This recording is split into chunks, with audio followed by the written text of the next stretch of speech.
의회 예산처에서 민주당과 바이든 대통령이 강력하게 추진해온 최저임금 $15 인상안을 거부하면서 1조 9천억 달러 규모의 부양책에서 제외됐습니다. 오늘부터 뉴욕시 식당과 바의 실내 영업 수용 인원이 35%로 확대됐습니다. 한편 뉴저지 주지사는 조만간 실내 영업 수용력을 50%로 확대 조치할 것이라고 시사했습니다.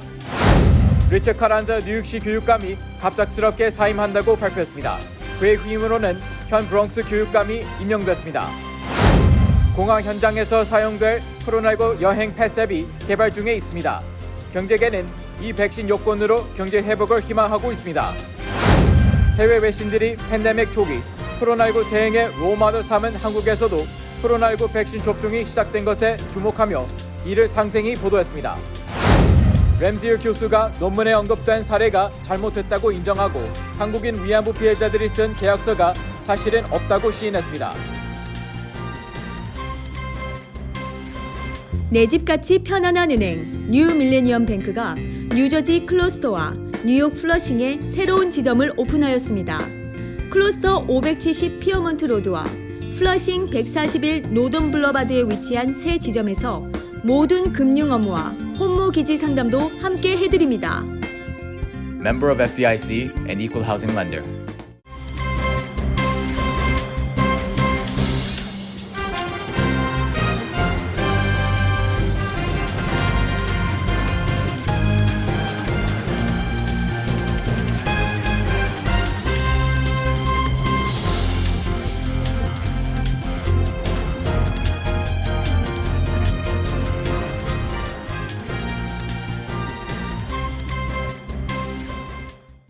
여러분 안녕하십니까?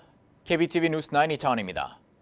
바이든 대통령이 추진하는 최저임금 $15 인상안이 1조 9천억 달러 규모의 부양책에서 제외됐습니다.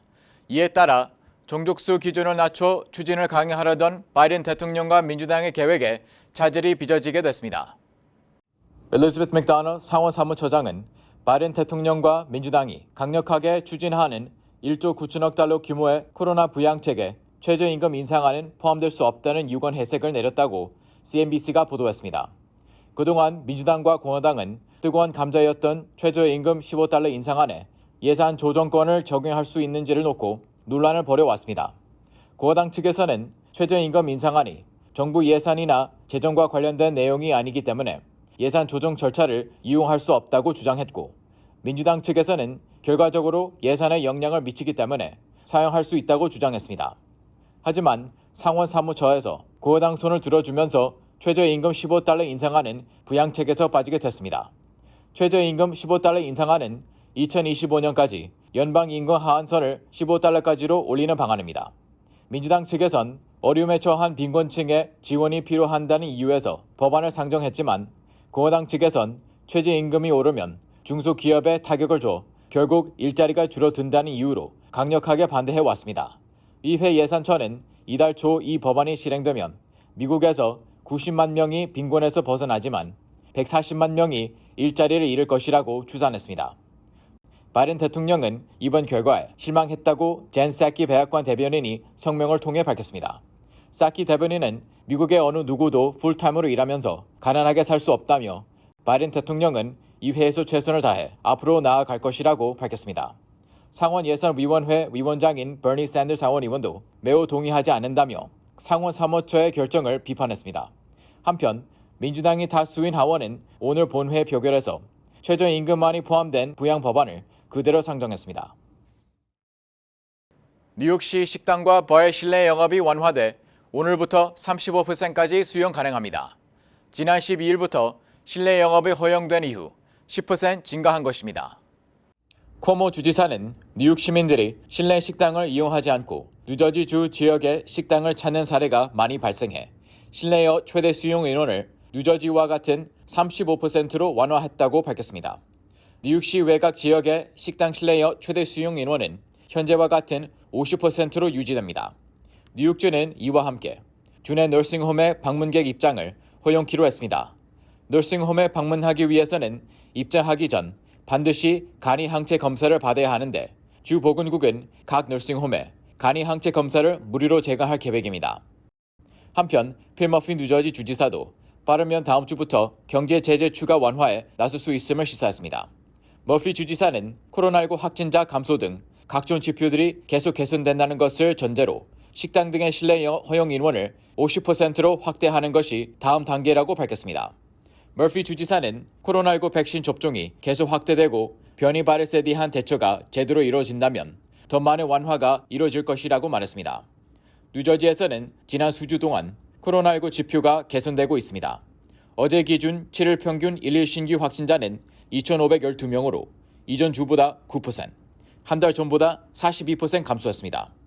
병원 입원 환자는 2,032명으로 한 달 전보다 47% 줄었습니다. 이와 함께 뉴저지 7개 카운티에 있는 너싱홈의 실내 방문이 허용됩니다. 뉴저지에서는 지난해 3월 코로나19 사태 시작 후 모든 요양원을 대상으로 외부인들의 실내 방문을 금지해왔으며 약 1년 만에 요양원의 실내 방문이 재개되는 것입니다. 특목고 폐지 등을 주장하며 아시안계 학부모들과 충돌해온 리처 카란자 뉴욕시 교육감이 갑작스럽게 사임했습니다. 김은지 기자입니다. 지난 26일 뉴욕시 교육청은 지난 3년 동안 뉴욕시 교육 정책을 이끌어온 리차드 카란자 교육감이 사임한다고 발표했습니다. 그의 후임으로는 현 브롱스 교육감인 메이사 로즈포커가 임명됐습니다. 카란자 교육감은 취임 초부터 양극화 교육 정책을 추진해 일부 지역에서는 박수갈채를, 일부 지역에서는 강한 비난을 받았습니다. 그는 특히 시험을 통해 학생을 선발하는 특목고와 영재반 입시제도 폐지를 주장하는 한편 흑인, 히스패닉계 학생들도 이들 학교에 고르게 배정하는 인종 다양성 정책을 추진했습니다. 이에 따라 특목고 재학생의 70%를 차지하는 백인과 아시안계 학부모들이 특목고 입시제도 유지를 요구하는 시위를 벌이기도 했습니다. 이 같은 학부모들의 반발에 따라 특목고 입시제도는 유지되고 있습니다. 그러나 영재반 입시제도는 추첨 선발로 변경됐습니다. 카란자 교육감은 또 코로나19 사태 이후 학교 안전 문제를 놓고 학부모들과 자주 충돌했습니다. 퀸즈에서 열린 학부모 모임에서는 한 어머니와 격렬한 말싸움을 벌이다 회의장을 떠나기도 했습니다. 한편 뉴욕시 교육청은 카란자 교육감은 미국에서 가장 큰 학교 시스템을 발전시켰으며 공립학교 학생의 졸업률 등 각종 교육 지표를 향상시켰다고 치하했습니다. 흑인 여성으로는 최초로 뉴욕시 교육감 자리에 오르는 신임 포터 교육감은 18년 동안 공립학교 교장 등으로 일해온 교육 행정 전문가로 알려지고 있습니다. 그녀의 어머님도 선생님이었습니다. 포터는 엄마는 내가 가장 좋아하는 선생님이었다며 엄마의 가르침은 나의 삶에서 중요한 모토가 되고 있다고 언급한 바 있습니다. KBTV 뉴스 김은지입니다. 국제항공운송협회가 개발 중인 코로나19 여행 패스앱이 곧 상용화될 전망입니다. 이에 따라 한인 경제계는 백신 요건이 코로나19 여파로 침체된 경제를 되살리는 동인이 될 수 있다는 기대감이 나타나고 있습니다. 보도에 김은지 기자입니다. 지난 24일 국제항공운송협회가 코로나19 여행 패스라는 앱을 개발 중이며 수주내로 공항 등 현장에서 사용될 것이라고 밝혔습니다. 여행 패스 앱에는 코로나19 검사 이력과 백신 접종 여부 등이 담기며 진단과 접종이 신뢰할 만한 기관의 것인지도 함께 기록됩니다. 백신의 여권이 상용화되면 공항의 입출국 절차가 간편해지고 코로나19 음성 판정을 확인시키는 증명서 역할을 하게 됩니다. 협회의 백신 여권은 지난해 12월 싱가포르 항공에서 시범 운영에 들어갔습니다. 최근 에미레이트 항공과 카타르 항공, 에어 뉴질랜드 등의 항공사들이 시범 운영에 동참한 것으로 알려졌습니다. 백신 여권의 상용화에 대해 미주 한인 경제계는 코로나19 사태로 침체된 한인 경제의 활력소가 될 수 있다는 입장입니다. 특히 한국의 방역당국자가 백신 접종을 한 해외 여행자에 대해 14일간 의무 자가격리 기간을 조정하는 방안을 검토할 수 있다는 입장을 밝히고 있어 기대감이 한층 높아지고 있습니다. 해외 입국자들에게 적용되는 14일간의 자가격리 조치가 한국 방문의 장벽으로 작용하고 있는 현실에서 백신 여권이 이 같은 상황을 호전시키는 도구가 될 수 있을 것으로 보입니다. 뉴욕, 뉴저지의 한인 여행업계는 코로나19 사태로 지난해 3월 이후 한국 여행객이 급감하면서 사실상 개점 휴업 상태입니다. 여행사 관계자들은 백신 여권은 이 같은 상황을 반전시킬 것으로 기대하고 있습니다. KBTV 뉴스 김은지입니다. 전 세계적으로 코로나19 백신 접종이 가속화되고 있는 가운데 한국에서도 코로나19 백신 접종이 시작됐습니다. 한국에서 코로나19 첫 확진자가 나온 지 1년여 만에 이뤄진 백신 접종의 대상자와 절차에 대해 해외 언론들이 주목하며 상세히 보도했습니다. 로이터 통신은 긴급 기사로 요양시설 종사자 등을 대상으로 아스트라제네카 백신의 접종이 시작됐다고 알렸습니다. 또 파이자 백신 초도 물량 11만 7천 회분이 한국에 도착해 내일부터 코로나19 환자 치료 의료진 5만 5천 명에 대한 접종이 시작된다고 전했습니다. 신화통신도 접종 첫날 전국 213개 요양시설의 입소자, 종사자 5,266명이 백신을 맞는다고 보도했습니다. 전국 요양병원 1,657개소와 요양, 재활시설 4,156개소에 만 65세 미만 입원 및 입소자, 종사자의 93.7%인 28만 9,480명이 아스트라제네카 백신을 맞을 것이라는 점도 소개됐습니다. AP통신 역시 백신 접종 계획을 상세히 소개하면서 백신 배포가 겨울철에 감염이 확산한 위급한 시기에 시작됐다고 전했습니다. AP통신은 국내에서 80대 이상 확진자가 전체 확진자의 5%에 불과하지만 사망자의 56%를 차지하고 있다고 통계를 제시하면서 한국 정부가 65세 이상을 대상으로 아스트라제네카 백신 접종을 보류한 데 대해 전문가들의 비판도 나온다고 전했습니다. AP통신은 한국 정부가 노인층에 대한 아스트라제네카 백신의 효과 실험 자료 부족을 보류 이유로 들었지만 아스트라제네카 백신은 이미 접종이 실시된 해외 국가에서 심각한 질병을 예방하고 사망률을 낮추는 데 실질적인 효과를 보이고 있다고 지적했습니다. ABC 뉴스도 뉴스통신사의 보도를 근간으로 한국에서의 백신 접종 시작 소식을 보도했습니다. 일본군 위안부를 매춘부로 규정한 논문으로 파문을 일으킨 마크 렌지어 하버드대 교수가 한국인 위안부 피해자들이 쓴 계약서가 사실은 없으며 논문의 사례를 잘못 인용한 것을 시인했습니다. 한국계인 석지영 하버드대 로스쿨 종신 교수는 오늘 시사주간지 뉴요커에 실은 위안부의 진실을 찾아서라는 제목의 기고문에서 램지어 교수가 자신이 실수했다고 실토했다면서 램지어 교수와 주고받은 이메일과 직접 대화 내용을 공개했습니다. 석 교수는 램지어 교수가 자신과 나눈 대화에서 한국인 위안부가 작성한 계약서를 갖고 있지 않다고 말했다고 밝혔습니다. 램지어 교수는 자신의 논문에 대한 반박 주장을 접한 후 당황스럽고 걱정이 됐다라고 토로하며 자신이 실수했다라고 석 교수에게 이메일을 통해 시인했습니다. 앞서 램지어 교수는 자신의 논문 태평양 전쟁의 성계약을 통해 위안부 문제를 매춘 계약 행위로 규정했지만 학계에선 그가 한국의 위안부 피해자들이 작성한 계약서를 제시하지 못했다는 지적이 제기되어 왔습니다. 램지어 교수는 논문에 언급된 일본 소녀의 사례를 자신이 잘못 인용했다는 점도 석 교수에게 보낸 이메일에서 인정했습니다. 석 교수는 램지어 교수가 자신의 주장에 동조하는 학자 2명의 서한을 자신에게 제시했지만 정작 이들 역시 논문의 문제점을 지적하는 문서를 읽고 입장을 바꿨다고 밝혔습니다. 석 교수는 기고문에서 학문적 자유에는 제대로 된 증거를 제시할 책임이 수반돼야 한다는 강한 여론이 형성됐다라고 지적했습니다. 지난 22일 맨해튼 연방검찰이 도널드 트럼프 전 대통령의 8년치 납세 자료 등 개인 및 회사 관련 자료를 확보하면서 트럼프 그룹의 탈세와 금융, 보험 사기 의혹에 대한 검찰 수사가 급물살을 타고 있습니다. 맨해튼 지검이 트럼프 대통령의 납세 자료를 손에 넣은 것은 지난해 8월 수사에 착수한 지 1년 반 만입니다. 이번 수사는 트럼프 전 대통령이 2016년 대선을 앞두고 자신과 혼외 정사를 했다고 주장한 전직 포르노 배우와 성인 잡지 모델 등 2명에게 거액의 입막음용 돈을 전달했다는 의혹과 관련해 시작됐습니다. 당초 선거자금법 위반 혐의를 염두에 뒀던 맨해튼 지검의 수사는 트럼프 그룹의 탈세와 금융보험 사기 의혹으로 확대된 상태라고 외신들이 전했습니다.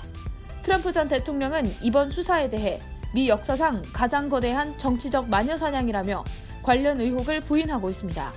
검찰이 확보한 트럼프 전 대통령의 납세 자료가 일반에 공개될지도 주목되고 있습니다.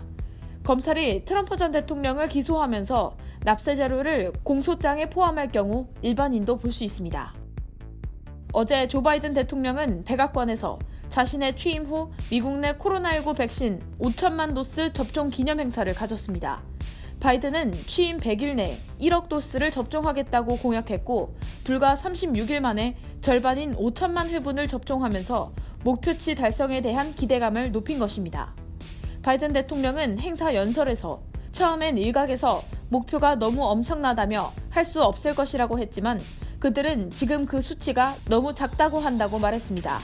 그러면서 미국은 아마도 목표에 도달하는 처음이자 유일한 국가가 될 것이라며 우리는 반쯤 왔다고 언급했습니다. CDC에 따르면 미국 내에서 현재까지 약 6,827만 도스가 접종됐습니다. 이는 배포된 9,167만여 도스의 74%라고 CNN은 보도했습니다. 최근 일주일 동안 하루 평균 약 150만 도스가 접종되고 있는 것입니다. 특히 바이든은 FDA로부터 빠르면 이번 주말 긴급 사용을 승인할 것으로 알려진 존슨앤존슨 백신을 승인 즉시 300만에서 400만 도스를 배포할 계획이며 이 중 200만 도스 이상은 주정부로 바로 보낼 방침입니다. 지난 1968년 1월 북한에 납치됐다 풀려났던 미 해군 정보 수집함 푸에블로호의 승조원들이 북한 정권을 상대로 미국 워싱턴 DC 연방법원에 낸 손해배상 소송에서 북한으로부터 23억 달러의 손해배상 판결을 받아냈다고 VOA 통신이 보도했습니다. 워싱턴 DC 연방법원이 이날 공개한 판결문에 따르면 재판부는 원고 중 승조원 49명에 대해 1인당 1,310만에서 2,380만 달러씩 총 7억 7,603만 달러의 배상액을 책정했습니다. 또 승조원 가족 90명에 대해선 총 2억 25만 달러의 배상액을 인정했으며 사망한 승조원의 유가족 31명에게는 모두 1억 7,921만 달러를 배상하라고 적시했습니다. 앞서 푸에블로호 승조원들과 가족, 유족 등은 사건 발생 50년이 지난 2018년 2월 북한에 억류된 기간 동안 입은 피해에 대한 책임을 묻는다며 미 연방법원에 북한을 상대로 손해배상 소송을 냈습니다. 이후 재판부는 지난 2019년 10월 북한이 원고 측의 모든 청구에 대해 책임이 있다는 의견문을 발표하면서 사실상 원고 승소 취지의 결정을 내린 바 있습니다. 한편 이날 발표된 북한의 최종 손해배상액은 당초 승조원 측이 요구한 액수의 절반에 미치지 못하지만 그동안 미국 당국이 산정했던 북한 관련 손해배상액 중에서는 역대 최고 액수입니다. 미국 노동부는 지난주 신규 실업수당 청구 건수가 73만 건으로 집계됐다고 밝혔습니다. 어제 노동부는 전주보다 11만 1천 건 줄어들어 2주 만에 다시 감소했다고 발표했습니다. 미 언론은 코로나19 신규 환자 감소와 백신 보급의 영향으로 실업 사태가 안정되기 시작한 것이라고 분석했습니다. 하지만 이런 감소세에도 현재 미국의 실업자는 지난 2008년 글로벌 금융위기나 과거 경제 상황이 안 좋았을 때보다는 여전히 좋지 않다고 지적했습니다. 특히 미국인 약 1,900만 명이 이달 정부가 제공하는 실업 보조금을 받았습니다. 한편 조 바이든 행정부는 코로나19 사태로 타격을 입은 미국민을 돕기 위해 1조 9천억 달러 규모의 경기 부양안을 추진 중입니다. 미국 주요 기업 150여 곳이 미 의회에 바이든 대통령의 정책을 지지한다는 서한을 보낸 것으로 확인됐습니다. 잠시 후 커뮤니티 브리핑을 전해드립니다.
이어서 환율과 증시 전해드립니다.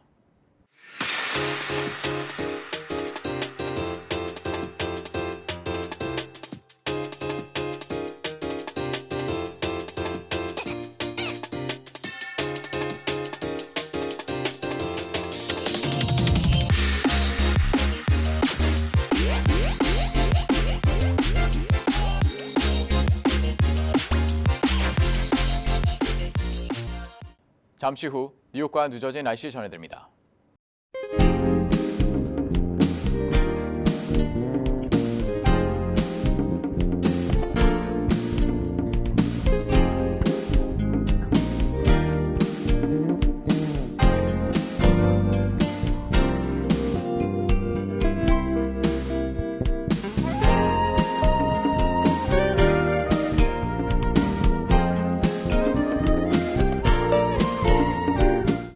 KBTV 뉴스 9 마칩니다. 오늘도 시청해 주셔서 감사합니다. 편안한 밤 보내시기 바랍니다.